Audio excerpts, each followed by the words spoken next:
Speaker sir అట్లా ఉండదు sir, మీరు కూర్చోండి సార్. సభా నాయకుడికే ఉంటుంది, మీకు ఉండదు, కూర్చోండి. అట్లా ఎలియా మినిస్టర్ గారు మీరు చెప్పాలి. ఎలియా మినిస్టర్ గారు, this is not the way of running the house. ఎలియా మినిస్టర్ గారు, శాసనసభ వ్యవహారాల మంత్రి గారు, ఈ పద్ధతి కాదు. మీరు చెప్పండి సభ ఎట్లా నడపాలి, మీరు అనుభవం. This is not the way. Speaker sir ఒక్క నిమిషం. ఎలియా మినిస్టర్ గారు మీరు చెప్పాలి సార్, ఇది కరెక్ట్ కాదు సార్, ఇది మీ మెంబర్స్ మీరు కంట్రోల్ చేసుకోవాలి. How it is correct, how it is correct. అవకాశం ఇస్తాను సార్. ఇప్పుడు గౌరవనీయులు సభానాయకుడు గారు 20 నిమిషాలు మాట్లాడింది, సంతోషం, వారికి ఈజ్ ఎట్ లిబర్టీ. ఇప్పుడు వారు నన్ను ఒక 10 ప్రశ్నలు అడిగారు, వారు ఒక 10 ప్రశ్నలు నన్ను అడిగారు.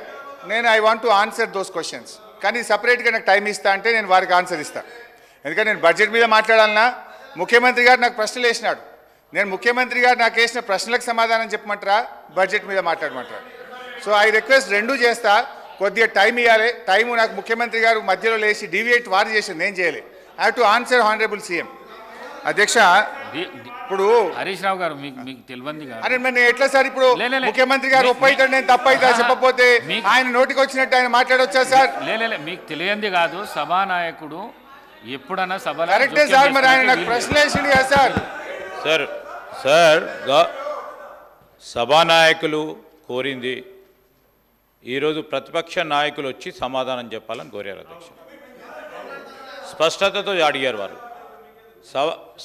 ప్రతిపక్ష నాయకులను వచ్చి వారు అడిగిన ప్రతి ప్రశ్నకు సమాధానం చెప్పమనండి సార్.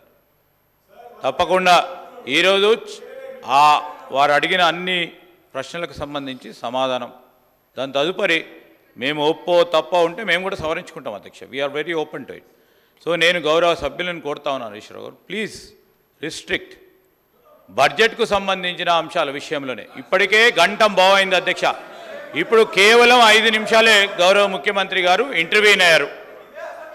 1 hour 10 minutes. ఇప్పుడు దయచేసి గౌరవ సభ్యులను మీ ద్వారా కోరుతా ఉన్నాను, కంక్లూడ్ చేస్తే చాలామంది సభ్యులు కూడా మాట్లాడేది ఉంది, దయచేసి కంక్లూడ్ చేయమని కోరుతా ఉన్నాను అధ్యక్ష. హరీష్ రావు గారు. సార్ అధ్యక్ష, ఫస్ట్ ఆఫ్ ఆల్ ఓఆర్ఆర్ పైన ముఖ్యమంత్రి గారు తెగ నమ్మింది అన్నారు, which is not correct. It is only TOT. అది మళ్ళీ మనకే వస్తుంది, అది ప్రభుత్వ ఆస్తిగానే ఉంటుంది తప్ప అది రికార్డు వాళ్ళు రెక్టిఫై చేసుకోవాలి. నంబర్ 1. నంబర్ 2 అధ్యక్ష, వారు ఇంకో మంచి మాట అన్నారు, మనకు తాతలు తండ్రులు ఆభరణాలు ఆస్తులు ఇస్తారు, అది అమ్ముకుంటారా అన్నారు. మరి మీ ఉప ముఖ్యమంత్రి గారి బడ్జెట్లో 24,000 కోట్లు భూములు అమ్మి ఈ బడ్జెట్కు నిధులు సమకూరుస్తా అన్నారు, దాన్ని ఏమంటారో ముందు సమాధానం చెప్పండి. నంబర్ 2.